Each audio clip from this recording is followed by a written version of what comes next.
पूरे जिंदगी बीत गई भाजपा के राजनीति करत यही दिन देखे खाते जो अवैध कब्जा कर रखा है वो सामत का भी होगा।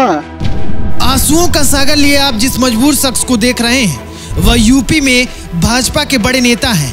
नाम है नंदलाल सिंह।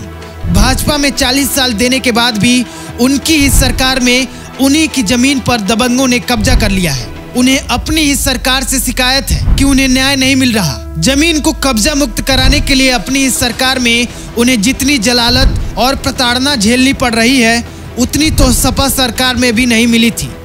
भाजपा के लिए सब कुछ न्यौछावर करने के बाद जब उन्हें अपनी जमीन की सुरक्षा की बात आई तो उनकी सरकार ही उनका साथ नहीं दे रही है।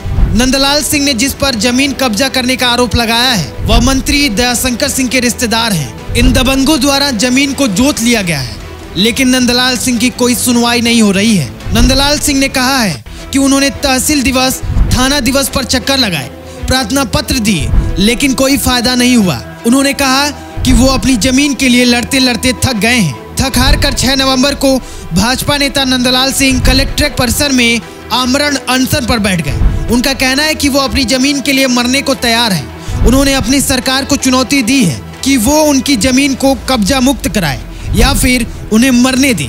उन्होंने कहा कि वो अपनी जमीन के लिए आखिरी सांस तक लड़ेंगे। नंदलाल सिंह ने इस मामले को लेकर 2 बार मुख्यमंत्री योगी आदित्यनाथ को भी पत्र लिखा है लेकिन कोई जवाब नहीं मिला है। डीएम के निर्देश पर सिटी मजिस्ट्रेट ने उन्हें आश्वासन दिया कि इस मामले को जल्द से जल्द निष्पक्ष जांच कराई जाएगी। हालांकि इस आश्वासन के बाद नंदलाल सिंह ने अपना आमरण अनशन स्थगित करने का फैसला किया लेकिन वो यहीं नहीं रुके। उन्होंने कहा अगर सरकार द्वारा उनकी मांग नहीं मानी जाती है तो वह फिर से आमरण अनशन पर बैठेंगे। वो पुश्तैनी ज़मीन है, बाप दादाओं से होते हुए आज पिताजी के मरने के बाद हमारे भाइयों का, चाचा और जो भी उसमें हैं सह खातेदार, उनका नाम है। कुछ ऐसे लोग जो अपने आप को उत्तर प्रदेश सरकार में मंत्री, राज्य मंत्री दयाशंकर सिंह का रिश्तेदार बताते हैं, ज़बरदस्ती उस ज़मीन को जोत लिए हैं। मैं 3 साल से तहसील दिवस, थाना दिवस पर 2020 में दिया, 21 में दिया, 23 में दिया, थाना दिवस पर 2 बार दिया। दौड़ते दौड़ते कहीं से प्रशासन में सुनवाई नहीं हो रही है। पहले स्वाति सिंह उनकी पैरविकार थी, अब दयाशंकर सिंह पैरविकार हो गए हैं।